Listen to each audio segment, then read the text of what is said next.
I want to talk about kingdom keys to making a difference in the world. Kingdom keys to making a difference in the world. Now, I showed you a brief review of some of the things I'm involved in and some of the people that I have access to. But I was born on an island 7 miles wide and 21 miles long. I was born in a little village called Bainstown. I was born in a wooden house built on 4 big rocks with 2 bedrooms, one for my mother and father and one for my 7 sisters. So the 4 boys had to sleep on the floor. I grew up sleeping on a wooden floor on a mat that was planted from a tree by my mom. My mother gave us sheets to sleep under so we could be protected from the elements. I remember waking up many nights scratching myself from the bites of mosquitoes and roaches and rats that crawled over my body. And I remember sleeping on that floor with big dreams. I dreamt on one day wanting to change the world and impact the world. And today what you saw in those few review photographs is that my dream came to pass so far. From sleeping on the floor in a poor village to advising heads of state. Now I've come to show you and to share with you how that happened. Because if it happened to me, it can happen to you. God is no respecter of persons. I want you to begin by writing this statement down, please. And it has to do with the purpose for your life. Why were you conceived? First of all, you were not born just to make a living. You were not born just to pay bills. You were not born just to keep up some kind of rent or mortgage payment. No, you were not born just to eat food and breathe oxygen. I am convinced that you were born not just to make a living, but you were born to make a difference. You were born to change the world from the way you meant it. You were never sent here to leave the world the way it was when you arrived. And so I want to talk to you about how do you position yourself to make an impact in the world. How do you make a difference in the world? First of all, the key to making a difference in the world is one word. Write it down. Influence. Everybody say influence. What is influence? I want to define it for you. Influence is the capacity to affect and effect circumstances and your environment. I repeat, influence is the capacity and the ability to affect and effect circumstances and your environment in the world. That's called making a difference. So what is the source of influence? I can give you a list of 30 odd items that make you influential. But I chose from a list just a few of them that are important to you tonight. What makes a person influential? Write this down. Number 1, position. Number 2, power. Number 3, knowledge. Number 4, expertise. Number 5, experience. Number 6, survival character. And that's an important one. What makes a person influential is an individual whose character survived difficult odds. And number 7, dedication to purpose will make you influential. And number 8, This is so important. Wealth makes you influential. This list is a very important list for you as a person born on this planet, for you to study this list. Matter of fact, this list has been discovered by me in my own life. People who change the world are people who are either experiencing all of this list or more than 3 of these. Jesus said something very important to us, and I think we need to remember it. Jesus said, go into all the world and make disciples of every nation. Go into all the world and make disciples of every nation. This particular mandate or commission is one that I still don't think we understand fully. Let me just quickly review the implications. He says, go into the world. The word world there is the Greek word cosmos, and it means governing powers or systems of control. For example, the word world, cosmos, would be referred to the political world. It's a system of politics. Refer to the banking system, the insurance system, the educational system, the entertainment system, the world of sports. These are all called cosmos, worlds. Christ says, go into those worlds and make disciple. Everybody say disciple for a minute. Write the word disciple down. The word disciple is not a religious word. The word disciple is a word from the field of education. The word disciple simply means student. Write it down. It means student or learner. Now, the word disciple implies that you cannot make a disciple of someone unless you are their teacher. And you cannot be the teacher unless you are in a position of influence. You cannot teach students who you can't influence. You cannot influence students unless you are in a position of power and you have knowledge they don't have and expertise they never had and don't have the experience that they have. In other words, Jesus said, I want you to be the teacher and the nation the students. That means for you to influence and disciple the nation, you have to be in a position where you are the one in the position of influence. This is why the church, for the most part, is losing the world very fast. Because we are so busy trying to make people prepared to go to heaven, we don't train them to impact earth. Discipleship has to do with you becoming the person of influence.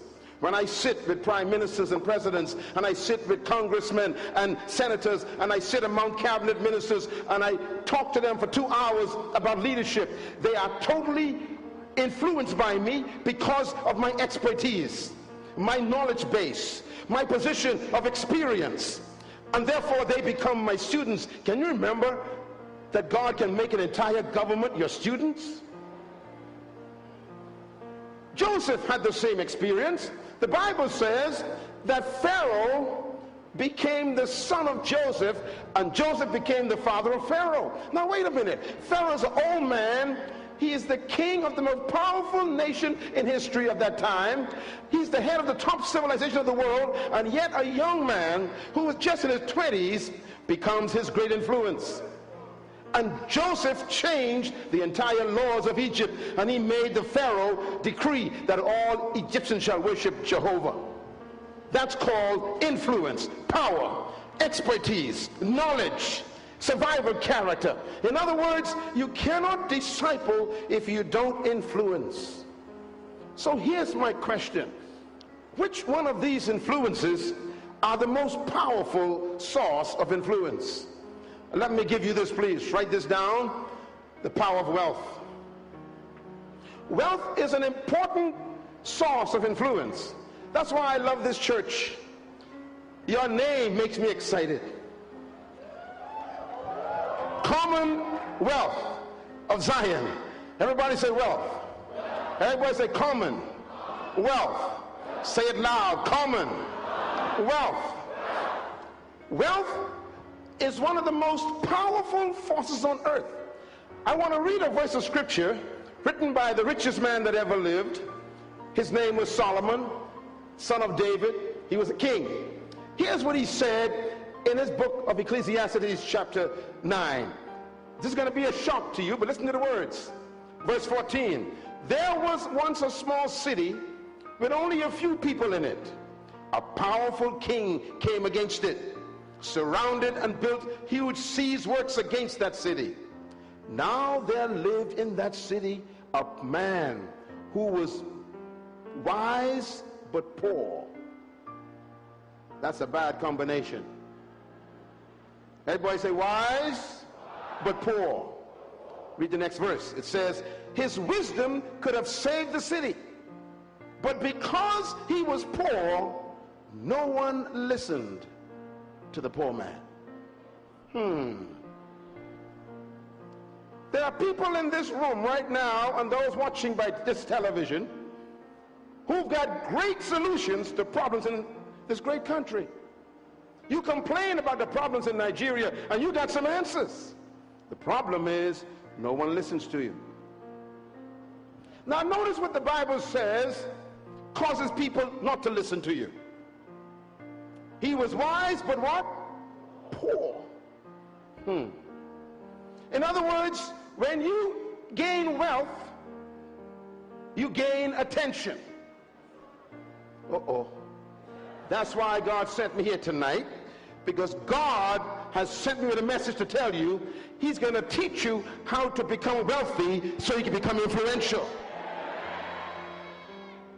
The reason why the poor man's wisdom could not save the country is because he didn't have what the country considered attraction. And this is why it's important for you to learn the keys to influence to make a difference. Can I put it this way? This man could not make a difference, not because he didn't have the answers, but he was not in a position of influence. Everybody say influence. That means for you to make a difference, you have to be in a position of influence. Let me give you an example. In Genesis chapter 26, a verse you probably never read before, verse 12, it says, Isaac planted crops in that land, and the same year he reaped 100-fold. Why? Tell me why. Because the Lord blessed the crop he planted. The man became rich, and his wealth continued to grow until he became what? Very wealthy. Verse 14. He had so many flocks and herds and servants that the Philistines did what? Envy him. Ladies and gentlemen, this is an amazing story about a man of God. Isaac followed God's laws, submitted to God's will, connected to God's anointing, and God blessed his seed that was sown. Now don't forget that. He planted like everybody else planted, except God blessed his. And what happened? He became wealthy. But then it says he became very wealthy because he continued to grow in wealth. And what happened? The enemies, people who didn't like him, had to respect him, even became jealous of him. I prophesy in the name of the Lord that your life shall position in a certain way soon, that those who don't want to hear you will come to you for advice because of your wealth and your position. Shout, I receive it in Jesus' name. I remember one day when I landed my jet and my pilot pulled up in Chicago, and we pulled up to a private airport lobby. I stepped out of my aircraft, and an aircraft pulled up next to me, and Oprah Winfrey stepped out. She looked at me, I looked at her. She smiled, and I smiled back. She was so overwhelmed by this handsome black guy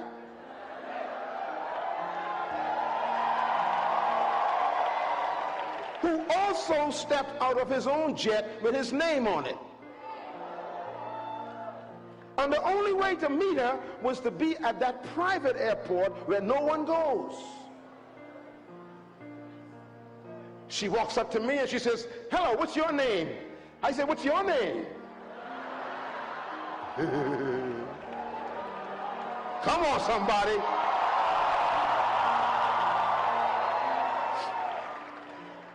I said, I'm Dr. Miles Monroe. What's your name? She said, I'm Oprah Winfrey. I said, I like your show. And she said, I like your books. And then she said, that's a nice aircraft you have. I said, yours ain't too bad either. Here's my point. If I didn't have that position, I could never speak into her life.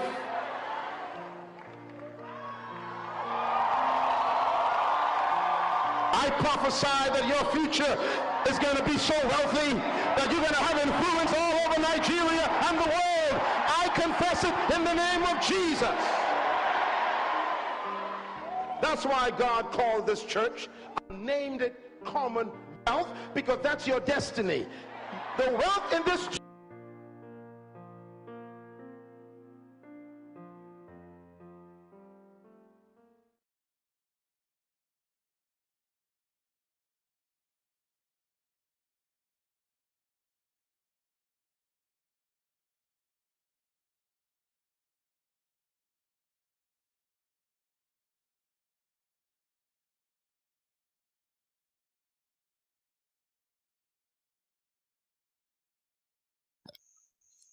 Hi, thank you so much for watching. Please remember you can support our work on our Patreon page and you get access to exclusive content and full videos. And please hit that subscribe button if you haven't done so and click the notification bell to be the first to receive newer content. Please don't forget to like and share this video with your friends to be a blessing to them.